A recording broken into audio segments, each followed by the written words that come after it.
how's life coming along for you? Is everything good? Are you eating right? When I ask people this, they mostly think I'm talking about food. They say, oh yeah, of course. I'm healthy, I'm eating well, I'm doing well. I get it. Food and nutrition is one very important part of it for our physical body. But what else are you eating? Or what are you not eating? Today, let's explore what the body truly needs. And amazingly, I realize that most of them are free. You don't need to pay a dime for it. Maybe at the end, you can answer my question again. Are you really eating right? In my herbal class, I hear that there are 8 pillars to a healthy body. I know there's a lot more, so maybe you should find out what more. But I wanted to explore these 8 pillars with you so that we can see how good we're doing for our body. The first pillar, of course, for our health is oxygen and the blood. The first one won't come as a surprise to you at all. You can't live without it. I think the longest you can go without oxygen is 4 minutes, and that's with a brain damage. By 6 minutes, you're dead. So life is in the breath, and it's your first meal of the day when your eyes open in the morning. So make sure it counts. Make sure you're breathing calmly and deeply, taking fully conscious breaths. You don't have to be a yogi to breathe life into your body. Just notice your breath and be conscious about the gift of life that you've been given through your breath. Notice that when things are going wrong, people say, just calm down and breathe. During labor, what do we tell the expectant mother? Come on, deep breaths, take deep breaths. In that moment, it doesn't work because the pain is ridiculous.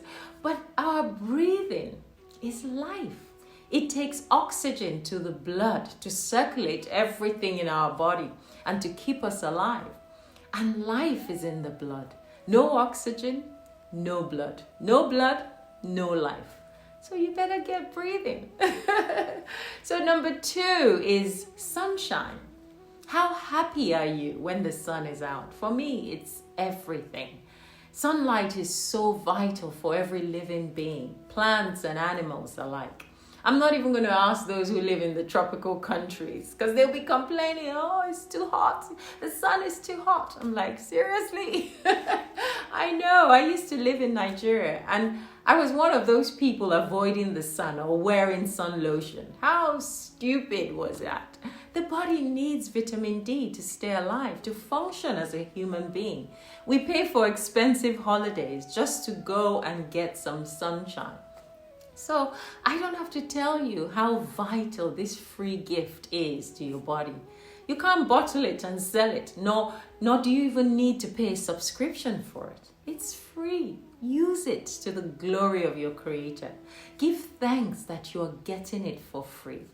Number 3 is exercise and movement. We all know that everything moves in creation. Otherwise, it is either dying or it's dead. So as soon as you wake up in the morning and your feet touches the ground, get moving.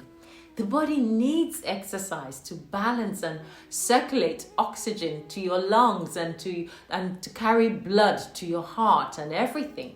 Lack of movement causes stagnation and blockages. I'm not saying you have to be in the gym every day, but just find an activity for your body that helps it to move, like walking, jogging, skipping, whatever it is that gets your heart rate going. It helps to remove toxins from your body and keeps you alive. Number 4 is the final bus stop for so many people, food and nutrition. But the sad thing is that we have become slaves to our palate. Whether the food tastes good or not, that's how we judge if the food is good, rather than judging the nutritional value that it gives our body. To keep you alive, nature has placed all these living foods in our trees, our plants, our soil, so that we can have the pleasure of enjoying it. But what do we do as human beings? We like to please our palate with artificial and man-made foods from packages and packets and wrappers, crunchy snacks filled with refined sugars, refined oils, and so many toxins. Remember, cause and effect. Disease is the effect. And that is why the body is not in optimum condition, because it's not being given the right environment to thrive. Number 5 is hydration and water. It will interest you to know that water does not hydrate you. It's the minerals in water that is hydrating for your body. And what makes water an electrolyte to quench your thirst is when spring water runs through the earth, flowing down and hitting all the rocks and the stones and the crystals. And it deposits, those crystals deposit their minerals into the water and make it come alive. If you're drinking dead water, you will be thirsty for life. So make sure that your water is living and it's hydrating for your body. And the more you drink, the happier all of your organs will be.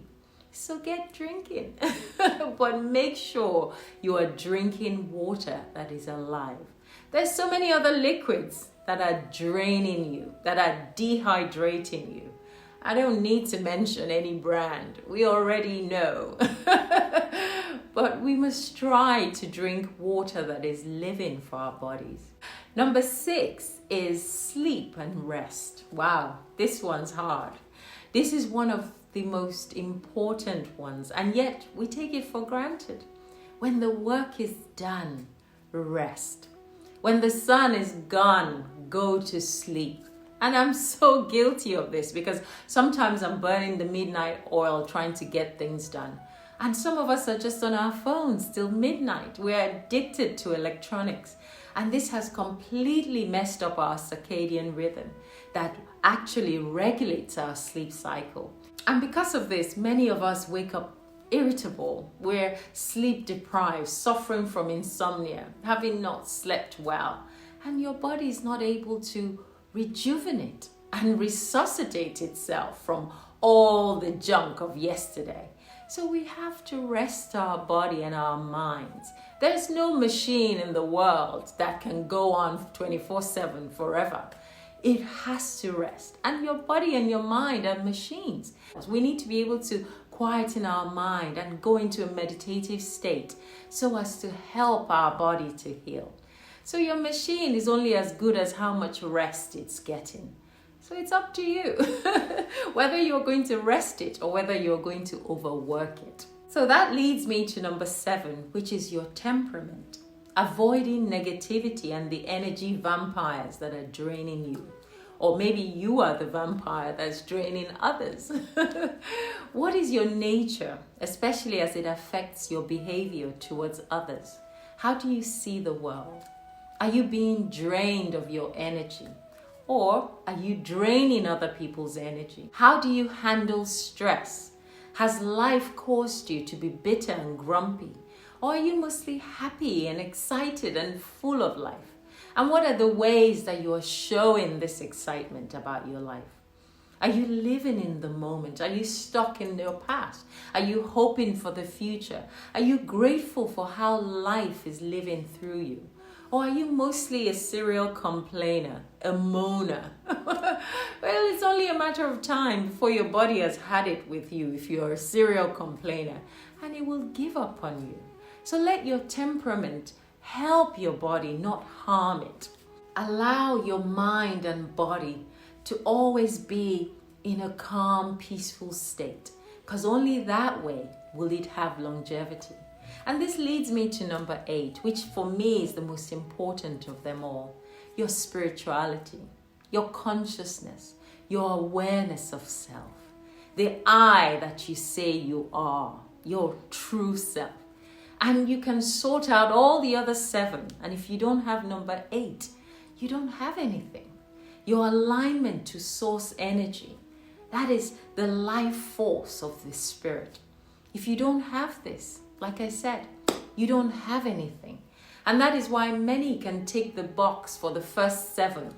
And if number 8 is missing, they don't feel complete. Something is always amiss. You can head on down on a private jet to a private island and sit under the coconut tree. Get all the sunshine you want. Eat the finest foods. Breathe in the best oxygen. Rest both days and nights. Calm your temperament. if you don't have a spiritual life and figure out what that means for you, you don't have nothing. Because this body will go down to dust, but the spirit remains. And you are spirit first and foremost. Remember, if a maths guy comes here, we will call him a mathematician. And if a psychology guy comes here, we will call him a psychologist. You are spirit. You must be spiritual for you to be able to align your body, mind, and soul together. So I ask you again, are you eating well? Notice that I said spiritual, not religious. That means the work must be personal. You go on your journey of spirituality and discover who you are and what your relationship is directly with your Creator. Why you are here, what is your purpose in life, and where do you go from here? If you can't answer that, you are just living. You are not alive yet. To be alive is to be spirit. So find out what that means for you. And then when I ask you again, are you eating right? You will already know if you've been starving, if you are still hungry, or if you're getting full. May our cups be forever full of spirituality so that we can discover who we truly are with this body and even when we have dropped this body. Until next time, take good care of yourself and bye for now.